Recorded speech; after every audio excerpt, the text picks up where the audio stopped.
I hate to be that girl, but I do feel sympathy for men because they'll never understand what it feels like as a girl to just post on your Instagram story and you just scroll through the likes and you're like, I'm gonna be okay. Like, yeah, you know what? I'm gonna be okay. Maybe some guys like really do get that, but I do think a majority of men miss out on that luxury. And it really is just that. It's like, oh, I have this little thing at my disposal. Like, let me just, hey guys. And it's very charmed life to be a girl. I mean, is it hard? Well, personally, no, not really. We already know this. Modern women base their value on the attention they get from men, as well as the amount of likes and views they get on their social media posts. To them, it creates this delusion that they're more important than they are, and it feeds their already dangerously sized egos.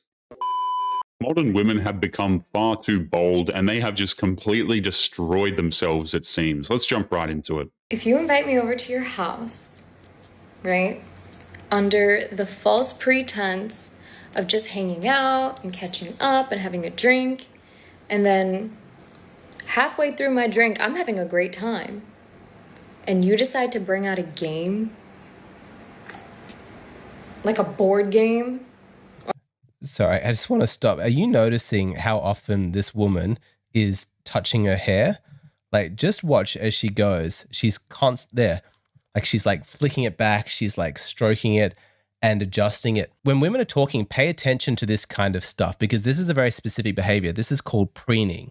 It's fascinating to watch modern women nowadays. We have been picking up on more and more of these signs from attention-seeking women, not just with the constant fixing of their hair, but also bird hands, not to mention the wide eyes they're constantly making when they talk. It's awfully telling.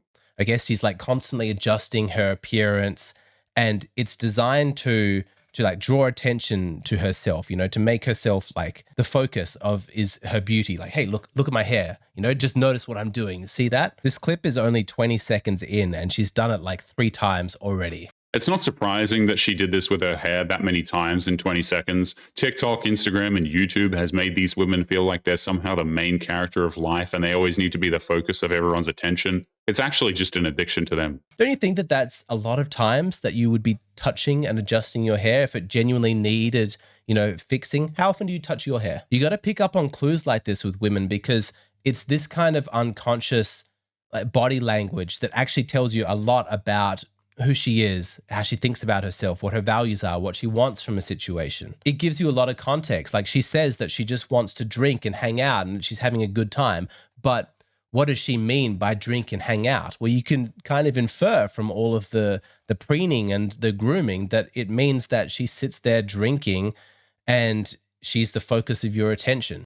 She hates the idea of a man wanting to have some fun with a board game because in her eyes, a man's focus should always be on her. Anything else is just an insult to her character, apparently. Her ideal night is just sitting there and being pretty and getting validated by you. It makes sense why she's upset that he pulled out a game, a board game, because she doesn't want to compete with a game for attention. No, she likes being the only thing that you focus on. A board game where she has to learn rules and like apply her mind and think about stuff. No, she's just meant to sit there. She just wants to be admired. Modern women have made it clear that they believe their looks somehow give them a pass from doing anything. They thrive on laziness. We see it all the time. Women want men who will worship them, and all they do is exist, and they think that's enough for the world around them. But I also find it quite funny that she didn't take that as the feedback that it obviously is. Like, guys, if you have a woman on a date in your apartment and things are going well, like she's good conversationalist, you know, there's an exciting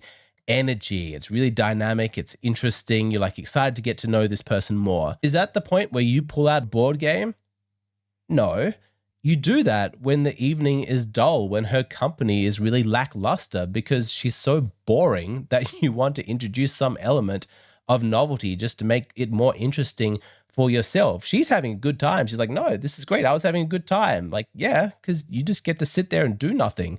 And just like, you just want to be admired. But if you're not giving something back to the man, if your focus is just so much on your appearance that you're not thinking about anything else, it's dull for him. So yeah, he pulls out a board game to try and save the evening. What these women will never understand is that their interpretation of events isn't the only thing at play. She just assumes he's having just as much fun as she is. She cannot imagine living in a world where the guy's feelings should be taken into account. Or a deck of cards, you bring out a cardboard box with all these directions on it, and you shove it in my face, and you try to read me the rules.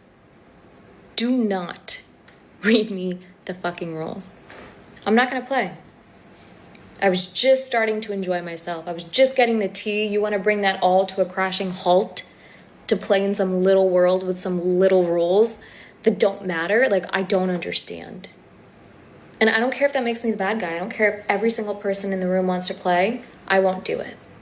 She got extremely aggressive right there. That look on her face like she wants to get violent with anybody who disrupts her selfish desires. She takes it as some kind of an insult and refuses to even entertain the idea of doing something that could be fun for everybody.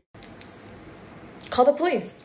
Call the cops. I will tell them that I never consented to doing this in my free time. I'm being held against my will, is what I will tell them. I don't want to play, and you can't force me to. Okay. I hope you picked up on the same thing that I did. I'm not talking about her dislike of board games. I don't know what her issue is with that. Board games are fun. She sounds like a buzzkill. But did you pay attention to her specific language? Like the We see a lot of women who use that kind of language. It's overly dramatic, makes her sound like a victim, and makes it sound like the man has somehow assaulted her all over a board game. She might try to play it off as a joke, but you can tell that she is very serious when she makes those kind of threats. choice of words that she was using. She didn't say like, oh, this is boring. She said, no, you invited me here under false pretenses. I think she said she was being held against her will, which I get is it's probably like intended for humor, just hyperbole, but it happened a lot. You shoved the box of instructions in my face. The cops are going to know that I never consented to this. I don't care if I'm the bad guy. Like, what? What is she talking about? He's reading the instruction manual of a board game. You haven't been taken prisoner. She feels like she's a prisoner of boredom. Unless people are obsessing over her, then she feels like something has been stolen and replaced with her getting bored. So naturally, she lashes out at anybody who wants to do something else. I know that this might seem like it's just harmless exaggeration, but I really advise you to take this more seriously than that, because when a woman uses this kind of language instinctively, she just pulls for the victimhood. It does reveal a lot about her worldview. The second that she's mildly uncomfortable or just a bit bored, she's like, I'm held against my will. Like, that's the kind of language that she uses. Some people might not know that she's joking. She's painting you in a very specific light. And it reveals the way that she imagines her place in the world, because when she says, in that defiant girl boss attitude, like, I'm not going to play, you can't make me, she is unconsciously revealing the way that she perceives herself and her own agency in the world. I mean, she explicitly used the word consent in that, like, I never consented to this, you know. The fact that she said she never consented to playing a board game makes it seem like she finds the idea of playing a game with a guy to be on the same level as an actual assault. If a woman thinks that way, then she is too far gone down the rabbit hole. And all she's talking about is a board game. But when a woman is comfortable using this kind of language, how do you think she's going to respond when it's a situation more serious than her just being a little bit bored, when there's actually some ambiguity or a real misunderstanding has occurred? Do you think she's going to see the nuance? Do you think she's going to give you any grace? Her reaction to this board game thing is indicative of the way that she's going to respond in many situations. This is symbolic. She's not just bored, she has been violated. I bet sometimes that you have the experience of feeling weary around women, even if rationally you can't necessarily name exactly what they've done to make you suspicious or not trust them. The sad truth is that a lot of modern women let the cat out of the bag on this one. They have been openly admitting their untrustworthiness for the better part of 2 decades at this point, so there will always be this natural feeling of mistrust towards them. They did everything they could to earn that. But it's this kind of thing. You know, you might not be consciously aware of it and able to pick it up on the first go, you know, all like the obsession with her appearance, with her body language, or the fact that her use of language is so clearly primed to paint you as an aggressor and her as a victim. Like, maybe not consciously you're picking up on that, but subconsciously you feel an aversion, you feel yourself in danger.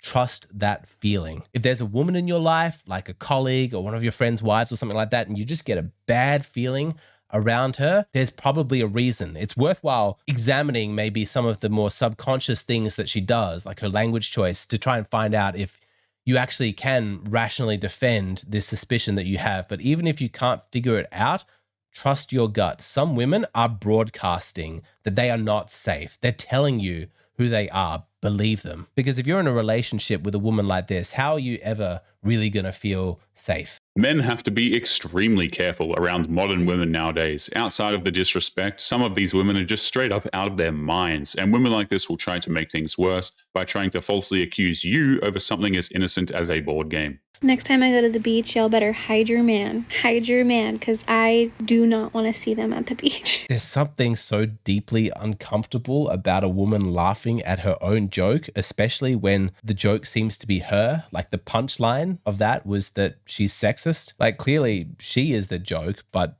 it's not funny. You don't want to see men at the beach, fine. You know, we actually used to have different spaces that were segregated based on gender. We can't have segregated beaches based on gender anymore because the second a man gets a space for himself, women rise up and demand entry into those spaces because of womanism. And it all comes from a desire to feel important at the expense of men. And I think it's important to remind you that not once did men ever try and invade the women's spaces. No guy was ever like, oh, please let me join in on your girls' night. I really want to come with you to your women's retreat. When there were times and spaces and events that were reserved just for women, men had no issue respecting that because we weren't really interested. We gave women their freedom and their space. It was women who fought a vicious campaign to be able to infiltrate men's spaces. The funny thing is, if men demand entry into women's spaces, it will be seen as a violation of not only their privacy, but also as a violation of their fundamental rights as human beings.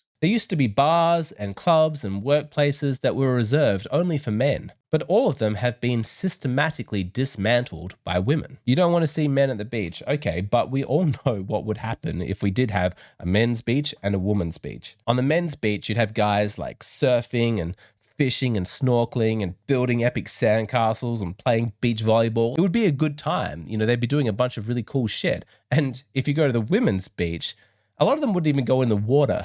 You know, have you ever seen women at the beach? They kind of just sit there in the sun, just lying down, reading their phone, reading a magazine, whatever. It would be so boring. And so how long do you think that it would be before women would start climbing over the hill and seeing everything that the men are doing and being like, oh, I want to go down there. I want to join in on that. And then they'd start claiming that they were being discriminated against and oppressed. Men are happy to give you your own space. The real question is, women, why can't you let men have their space? There's also this idea that a lot of women can't stand the idea of men having fun. That's why they sneer at the idea of men having hobbies or playing video games or sports or something. They want men to be as miserable as they are.